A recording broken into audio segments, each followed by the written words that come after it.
Le pouvoir du silence. Mes chers bien-aimés, je suis là aujourd'hui pour te dire que ce n'est pas tout le temps qu'il faut parler.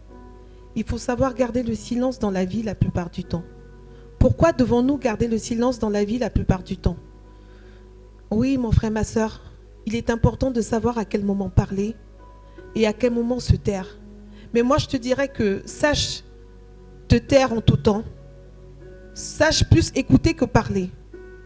Dis-toi, mon frère, ma soeur, que dans la vie, Dieu veut faire des choses merveilleuses pour toi.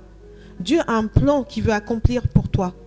Néanmoins, Satan, le diable, qui rôde comme un voleur, qui est prêt à égorger, détruire, voler, viendra souvent te pousser et t'emmener à parler. C'est ainsi que dans la Bible, nous avons par l'exemple d'Adam et Ève qui ont été trompés par le serpent. Oui, pendant que Adam dormait, le serpent est venu tromper Ève en lui montrant la pomme qui était issue de l'arbre du fruit. Satan a montré la pomme à Ève qui venait de l'arbre de la connaissance du bien et du mal, cet arbre que Dieu avait défendu à Adam et Ève de manger. C'est pourquoi lorsque Dieu a appelé Adam dans le jardin, celui-ci s'est tu. Adam n'a pas parlé lorsque Dieu l'a appelé. Adam, Adam, où es-tu? Il n'a pas répondu. Il n'a pas répondu parce qu'il avait pris conscience de sa nudité. Une nudité qui n'avait pas été connue d'Adam, mais qu'il a été parce qu'il a mangé ce fruit. Adam était dans un jardin où il n'avait pas de vêtements. Il n'avait aucune conscience du fait qu'il soit nu. Il vivait, il mangeait des fruits, il ne manquait de rien. Il consommait tout ce qui était dans le jardin. Mais parce que Ève a été trompée, parce que Satan lui a montré, c'est ainsi que tous les deux ont péché. C'est ainsi qu'ils ont été obligés de se cacher de la face de Dieu. Dis-toi, mon frère, ma soeur, ne sois pas comme Adam et Ève. Sache garder le silence. Sache te taire. Sache ne pas être floué par ce que tu vois. Car dis-toi que ce que tu entends ne pourra jamais te tromper. Oui, mon frère, ma soeur, le silence de Dieu dans nos vies se fait souvent car ce dernier a envie que sa puissance, que sa gloire se manifeste dans nos vies. C'est pourquoi au lieu de parler, mon frère, ma soeur, tu dois souvent te taire. Oui, tu dois te taire. Et dis-toi que si Adam a pu avec Ève pécher contre Dieu, Jésus-Christ à ce moment-là aurait pu empêcher que ça ne se passe. Mais il l'a laissé faire. Il s'est tu. Car s'il le faisait, la volonté de Dieu, les projets et plans de Dieu dans nos vies à tous ne se seraient pas accomplis. C'est pourquoi le silence que Dieu nous impose des fois peut être volontaire. Ça peut être fait exprès. Ça peut être pour nous apprendre une leçon. Ça peut être pour nous bénir et non pour nous maudire. Dieu aura toujours des plans de bonheur et non des plans de malheur pour nous. C'est pourquoi, mon frère, ma soeur, l'ange a révélé à Zacharie la venue de Jean-Baptiste, ce fils inespéré. Mais parce que Zacharie n'a pas cru, c'est ainsi que Dieu a rendu Zacharie muet. Et ce n'est qu'à la naissance de Jean-Baptiste que ce dernier a retrouvé la parole.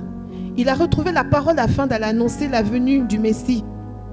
Dans le livre de Luc 1, au verset 67 à 69. Oui, mon frère, ma soeur, dis-toi qu'on ne doit pas toujours parler.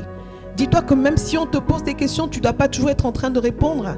Tu ne dois pas toujours être en train de dire ce que tu fais dans ta vie.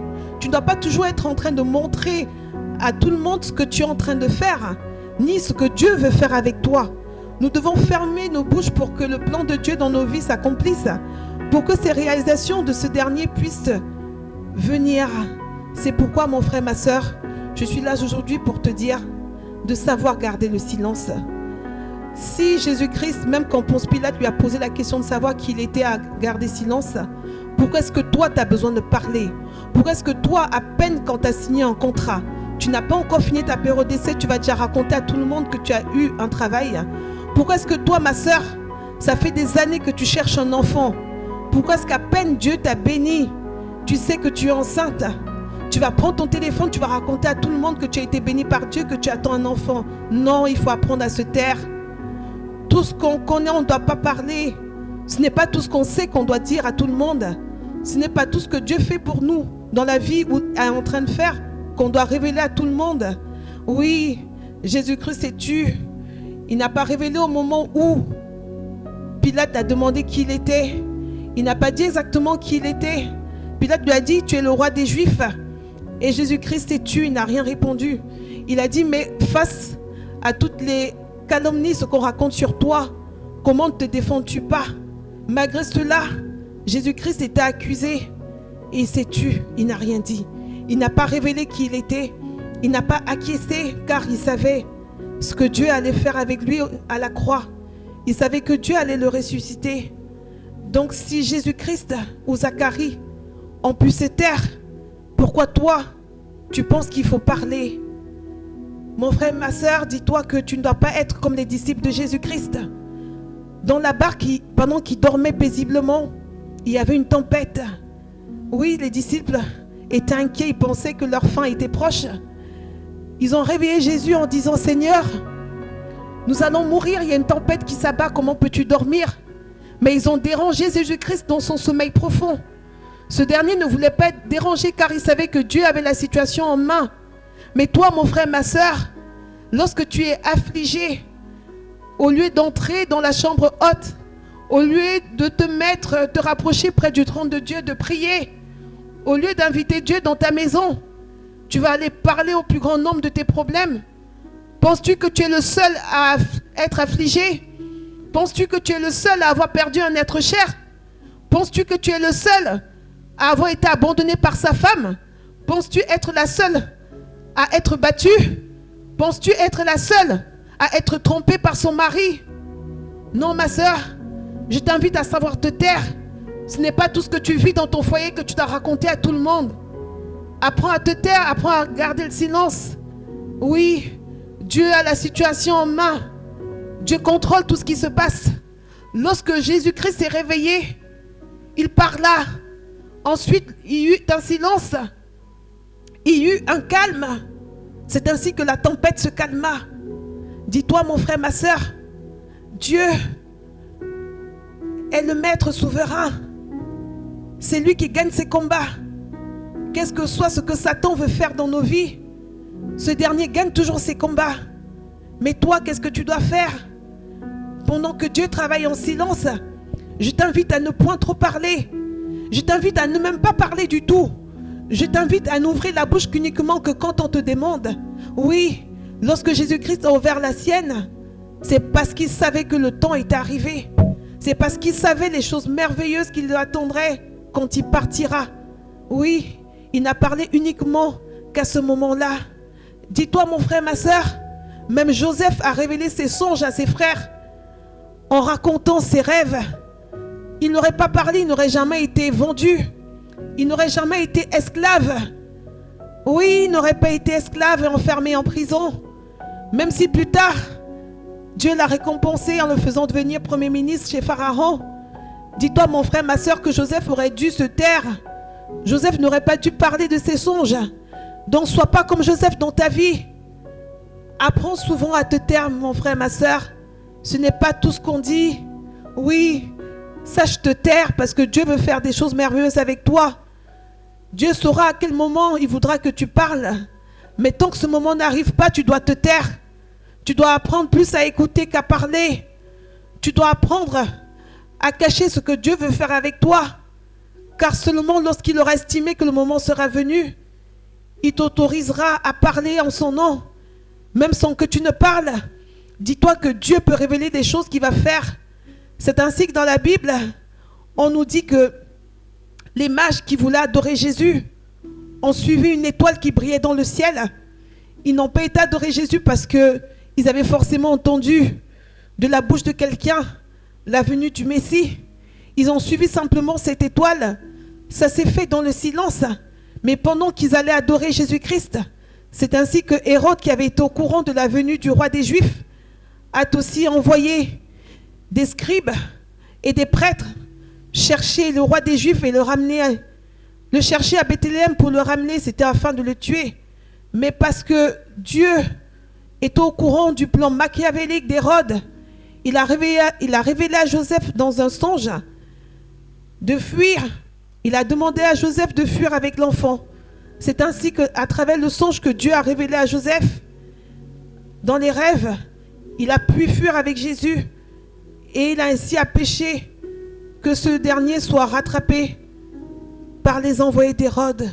C'est pourquoi, mon frère, ma soeur, dis-toi que dans la vie, tu dois apprendre à te taire. Tu dois apprendre à ne point révéler ce que Dieu fera avec toi. Tu dois apprendre à ne pas te précipiter à annoncer la bonne nouvelle. À peine on t'a demandé ta main, à peine tu es fiancé à quelqu'un, que tu vas déjà courir l'annoncer à tout le monde. À peine on t'a donné ton visa, tu te précipites à aller fêter avec tes amis. Laisse que l'effet de surprise se fasse. Laisse faire en sorte que Dieu, dans sa grandeur, laisse faire en sorte que Dieu, dans sa grandeur, vienne faire l'effet de surprise au plus grand nombre. On te croirait à terre. Dans la vie, souvent, dis-toi que Dieu va toujours agir en silence. Même si tu ne parles pas de ce qui t'afflige, même si tu ne penses pas, même si tu ne parles pas de ce qui te manque dans la vie, même si tu te tais face au chagrin, même si tu as beaucoup de besoins dans la vie, les gens parleront de toi, les gens se moqueront de toi, les gens riront parce qu'ils diront que cette femme est triste, cette femme est divorcée, elle n'a aucun homme dans ta vie. Mais dis-toi que tu n'as pas besoin de répondre à ces moqueries. Tu n'as pas besoin de chaque fois dire ce que tu es en train de faire. Tu n'as pas besoin de dire que tu souffres parce que tu n'as pas d'enfant. Tu n'as pas besoin de dire que tu cherches un travail. Tu n'as pas besoin de dire quels sont les projets que tu veux atteindre dans ta vie. Oui, mon frère, ma soeur, apprenons à ne pas être des personnes qui parlent sans qu'on leur autorise à parler. Et soyons comme Jésus-Christ, qui n'a parlé uniquement que quand était venu son moment. Mon frère, ma soeur, je t'invite aujourd'hui à te repentir de toutes les fois où tu as blasphémé contre Dieu, parce que son silence t'a fait penser qu'il n'était pas avec toi, parce que tu as pensé que Dieu n'était pas en train de travailler même si tu ne le voyais pas, parce que tu as pensé que même si Dieu ne t'avait pas encore montré le chemin qu'il voulait prendre avec toi pour t'emmener à la réalisation du plan qu'il a pour toi dans sa vie, tu vas te repentir, mon frère, ma soeur. Aujourd'hui, dis-toi que Dieu ne t'a pas révélé parce qu'il connaissait peut-être ton caractère bavard. Il savait que s'il te le montrait, tu allais le révéler au plus grand nombre. Et c'est ainsi que tu allais empêcher que la manifestation de sa gloire ne se fasse, mon frère, ma soeur. C'est pourquoi, oui, Dieu va te réduire au silence pour éviter que tu ne parles de trop, pour éviter que tu révèles les plans qu'il a pour toi dans la vie. Tu vas devoir te taire même contre ta volonté. Et c'est ainsi que tu laisseras que le dessein de Dieu dans ta vie s'accomplisse, mon frère, ma soeur. Le fait qu'il ne se parle pas, c'est parce qu'il veut t'emmener très loin. C'est parce qu'il veut faire des choses merveilleuses avec toi, mon frère, ma soeur. C'est pourquoi aujourd'hui je suis là pour te dire que les silences de Dieu dans nos vies est fait pour notre bien, mon frère, ma soeur. Parce que le diable rôde comme un voleur, prêt à égorger, prêt à voler, prêt à détruire. Il viendra souvent dans ta vie, mon frère. Mon frère, ma soeur, le diable qui rôde comme un voleur, il veut faire en sorte que les promesses de Dieu dans ta vie ne soient que mensonges. Oui, il veut te pousser à parler. Il veut venir te titiller. Il veut venir faire à ce que tu révèles ce que Dieu est en train de faire avec toi. Mais comme c'est un menteur, Dieu aura toujours le dernier mot. Il peut faire en sorte que des personnes ne t'aiment pas. Il peut faire en sorte que tu sois rejeté dans ta famille. Il peut faire en sorte que dans ton travail, tu sois détesté. Il peut faire en sorte que tout le monde progresse dans ton travail. Que tu sois le seul qui ne progresse pas. Oui, le diable essaiera toujours de te voler ce qui est à toi. Il essaiera toujours de faire en sorte que le nom de Dieu soit sali. Il essaiera toujours de faire en sorte que des gens disent que où est passé ton Dieu? Celui que tu pries, il est où? S'il existait vraiment, s'il était avec toi, pourquoi es-tu dans cette souffrance? Pourquoi es-tu dans cette maladie? Il cherchera par toutes les ruses de te faire parler. Il viendra utiliser de 1001 astuces. Il est dit, 1000 tomberont à ta droite, 10 000 tomberont à tes côtés. Mais toi, tu seras toujours vainqueur. Mais toi, tu ne laisseras jamais le diable venir te pousser à parler. Mais toi, tu resteras muet comme une carpe. Tu ne viendras pas révéler le plan de Dieu dans ta vie. Il vient simplement pour que Dieu soit qualifié de menteur, alors que c'est lui qui est le menteur. C'est lui qui vient te pousser au péché. C'est lui qui vient faire que l'esprit mauvais habite ton corps. C'est lui qui vient te pousser à faire tout ce que Dieu ne veut pas.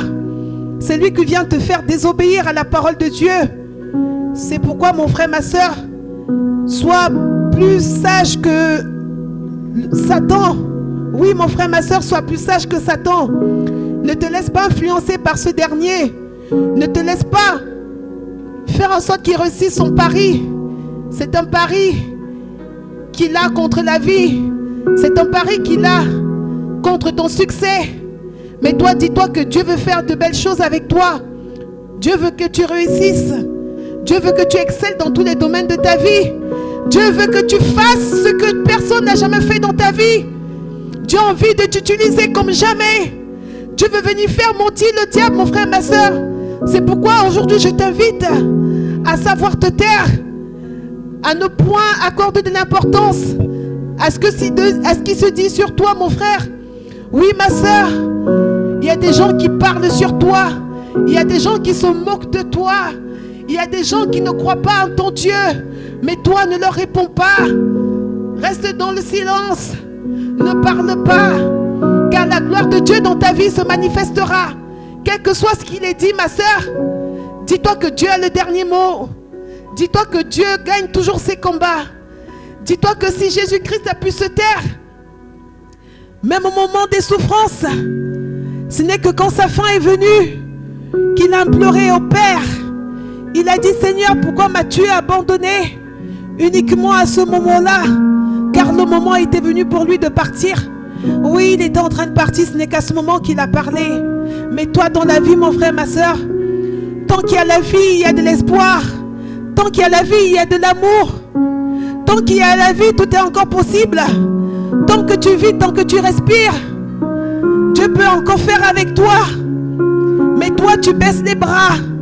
Mais toi, tu crois au diable. Mais toi, tu crois à Satan qui veut te faire sortir de ton mutisme. Ne tombe pas dans ce piège, mon frère, ma soeur. Ne tombe pas dans ce piège du diable qui veut te pousser à parler. Ne tombe pas dans ce piège du malin qui veut te pousser à pécher. Ne tombe pas dans ce piège du diable qui veut te pousser à blasphémer contre Dieu. Dieu se tait, il est en silence. Mais il travaille pour toi. Il travaille avec toi, mon frère, ma soeur. C'est pourquoi je t'invite aujourd'hui à avoir confiance en lui. C'est pourquoi aujourd'hui je t'invite à te rapprocher de lui. C'est pourquoi je t'invite aujourd'hui à garder la foi. C'est pourquoi je t'invite à ne jamais t'inquiéter dans la vie. Quel que soit ce que tu vois, quelles que soient tes afflictions, mon frère, ma soeur, je t'invite à garder le silence et à simplement te réfugier dans la prière. Oui, trouve un coin calme de ta maison et tu pries. Tu n'es pas obligé de répondre à tout ce qui se dit sur toi, mon frère, ma soeur. Tu dois simplement regarder au résultat. Tu dois simplement fixer ton objectif vers le but. Le but, oui, c'est ton salut par Jésus-Christ. C'est ça qui est le plus important. Car la sauterelle, elle aura beau faire plein de petits sauts autour de toi, mais toi, ne t'agite pas. Comme Jésus-Christ, dors paisiblement. Reste calme. Comme Jésus-Christ dans la barque. Dors en étant confiant. Dis-toi que Dieu est avec toi. Dis-toi que Dieu est en train de faire avec toi. Il est en train de faire quelque chose d'exceptionnel. Il est en train de faire quelque chose de grandiose. Il est en train de faire quelque chose qui va étonner le plus grand nombre dans ta famille. Il est en train de faire quelque chose qui va faire en sorte que les gens ne te reconnaissent pas. Il va faire en sorte d'éclater la gloire. Il est en train de faire que la gloire... Dieu est en train de faire que sa gloire puisse se refléter dans ta vie, mon frère, ma soeur. Donc dis-toi que le silence de Dieu n'est jamais là pour t'inquiéter. Au contraire, tu dois faire silence autour de toi pour pouvoir mieux entendre la voix de Dieu. Tu dois pouvoir rester calme afin que ce dernier te parle. Dis-toi, mon frère, ma soeur, que Dieu nous parle toujours. Dis-toi que, mon frère, ma soeur, Dieu te parle. Mais parce que tu es tellement occupé à te distraire que tu ne l'entends pas, mon frère, ma soeur. Dieu nous parle tout le temps. Jamais il n'est muet. Il nous parle même dans son silence. Cependant, arrivons à capter l'attention que Dieu veut qu'on ait sur lui. Arrivons à nous tourner vers lui, à nous tourner vers lui, à lui demander. Arrivons à savoir reconnaître les moments de silence comme des moments d'excellence de la part de Dieu. Quand il est en train de façonner dans le noir quelque chose qui va dépenser l'attendement. Il est en train de faire en sorte que tu guérisses de la maladie dont tu souffres depuis longtemps, mon frère, ma soeur. Oui, Dieu est en train de travailler, il est en train de te modeler. Il te façonne à sa façon. Il est en train de te faire renaître de tes cendres. Mais toi, tu ne le sais pas, tu es inquiet. Tu t'affliges car tu ne vois pas le résultat, mon frère, ma soeur. Mais dis-toi que Dieu est en train de le faire. Il le fait. Mais dis-toi qu'il le fera en son temps, mon frère. Mais néanmoins, tu ne dois pas t'affliger. Tu ne dois pas pleurer. Tu dois plutôt retrouver le courage. Et tu dois avancer avec Jésus-Christ. Tu dois promettre de ne jamais plus pleurer. Car dis-toi qu'aujourd'hui, en Jésus-Christ, tu es une nouvelle personne. Dis-toi qu'aujourd'hui, Dieu t'a parlé. Oui, Dieu t'a parlé car il sait aujourd'hui que tu es enfin avec lui. Tu as reconnu, tu as su qu'il est le sauveur. Tu as su que Jésus-Christ est là pour te sauver. Tu as su qu'il ne veut que de bonnes choses pour toi dans la vie. Tu as su qu'il attend de toi qu'une seule chose, que tu sois au pied de la croix avec lui, que tu ramènes ton fardeau à lui pour qu'il fasse des choses merveilleuses avec toi, pour qu'il fasse des choses extraordinaires avec toi. C'est pourquoi, mon frère, ma soeur, je t'invite à ne point t'inquiéter du silence de Dieu dans ta vie. Je t'invite à tout le temps rester calme comme Jésus-Christ dans la barque. Je t'invite à rester muet comme le prophète Zacharie. Je t'invite à ne point répondre quand on ne t'a pas interrogé. Je t'invite à rester muet comme Jésus-Christ face à Pilate. Je t'invite à suivre simplement les signes de Dieu. Je t'invite à être sensible à ce que Dieu peut te révéler à travers les rêves. Je t'invite à savoir écouter sa parole, à savoir obéir à Dieu, à savoir obéir à ses recommandations. Mon frère, ma soeur, dis-toi que le plan de Dieu dans ta vie s'accomplira. Seulement si tu le suis, seulement si tu le crains, dis-toi qu'il fera des choses magnifiques pour toi. Il fera des choses exceptionnelles. Il fera des choses qui dépenseront l'entendement du plus grand nombre dans ta vie, mon frère, ma soeur. Dis-toi que le plan de Dieu dans ta vie est toujours le meilleur. Et le silence de Dieu est le meilleur. C'est pourquoi, mon frère, ma soeur, garde silence, sois patient, espère, accroche-toi à Dieu, crois en lui et confiance en lui. Dieu n'est pas un homme pour mentir, ni un fils de l'homme pour se repentir. Ce qu'il a dit ne le fera-t-il pas? Ne crois pas à la voix de Satan, ne crois pas à la voix du diable. La voix du diable qui te pousse à tout le temps te distraire, qui te pousse à ne jamais te concentrer sur une chose, qui te pousse à toujours commencer sans jamais achever, qui te pousse à ne jamais aller au-delà de toi-même, qui te pousse à ne jamais te surpasser. Dis-toi, mon frère, ma soeur, Dieu dans le silence, il agit. Et il agit pour toi, il agit avec toi. Tu dois rester confiant. Avant que tu mettes tes pieds quelque part, Dieu a déjà tracé le chemin pour toi. Il a ses anges qu'il a envoyés vers toi. Ces anges sont avec toi pour te conduire vers l'accomplissement du plan de Dieu dans ta vie. C'est pourquoi, mon frère, ma soeur, je t'invite à ne point t'affliger. Je t'invite à toujours l'honorer en toutes circonstances. Je t'invite à toujours savoir qu'il est Dieu et à savoir lui dire merci, mais un temps d'affliction. Même si des gens se moquent de toi, même si des gens parlent sur toi, même si des gens disent du mal de toi, toi, qu'est-ce que tu fais? Garde la tête haute. Continue d'avancer avec Dieu. Continue de t'accrocher à ses yeux. Tu n'es pas obligé de répondre. Tu sais, mon frère, ma soeur, lorsque tu es célèbre, lorsque tu as de l'argent, beaucoup de personnes viendront à toi. Non pas parce qu'ils t'aiment, mais ils viendront pour ce qu'ils voient. Ils viendront pour ce que tu as. Ils viendront pour ce que tu possèdes. Mais lorsque viendra ton déclin, ce sont ces mêmes personnes qui te tourneront le dos. Ce sont ces mêmes personnes qui, les premières, diront du mal de toi. C'est pourquoi, mon frère, ma soeur, je suis là aujourd'hui pour te dire d'apprendre à garder le silence, d'apprendre à ne pas trop parler, d'apprendre la plupart du temps à ne pas te prononcer, d'apprendre à ne pas révéler ce que Dieu veut faire avec toi.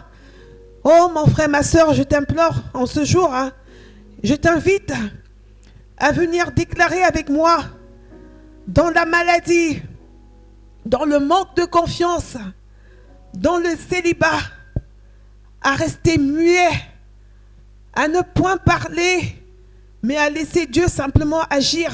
Oui, mon frère, ma soeur, sache garder le silence face aux épreuves. Sache garder le silence dans les moments d'affliction. Sache ne pas parler de trop, mon frère, ma soeur.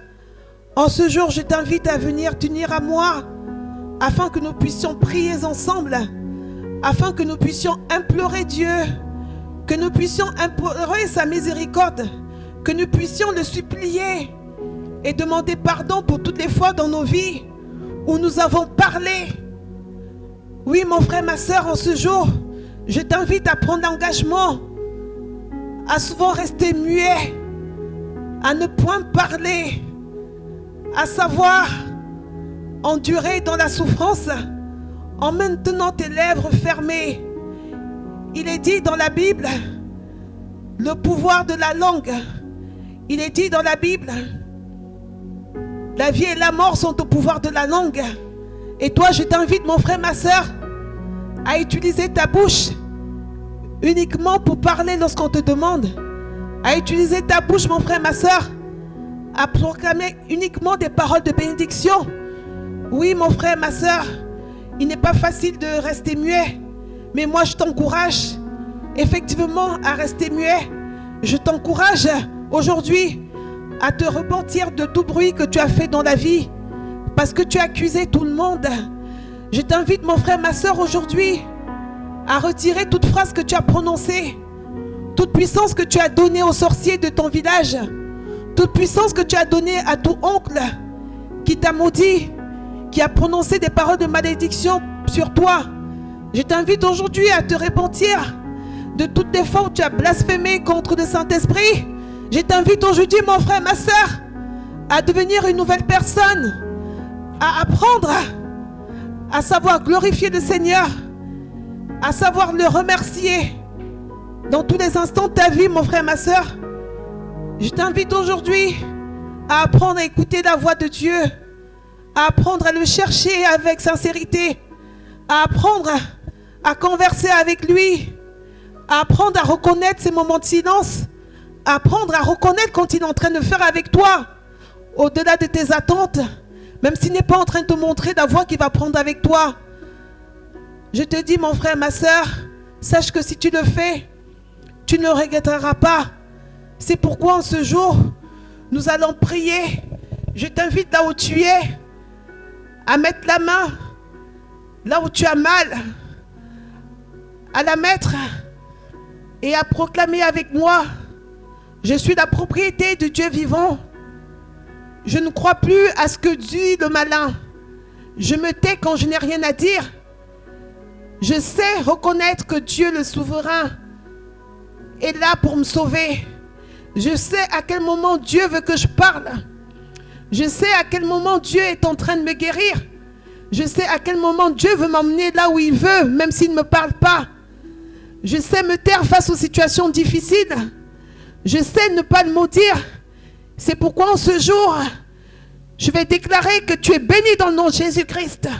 Je vais déclarer que toute maladie prononcée contre toi aujourd'hui s'en va dans le nom de Jésus-Christ. Je veux proclamer ta guérison dans le nom de Jésus-Christ. Je veux aujourd'hui proclamer que tu es vivant dans le nom de Jésus-Christ.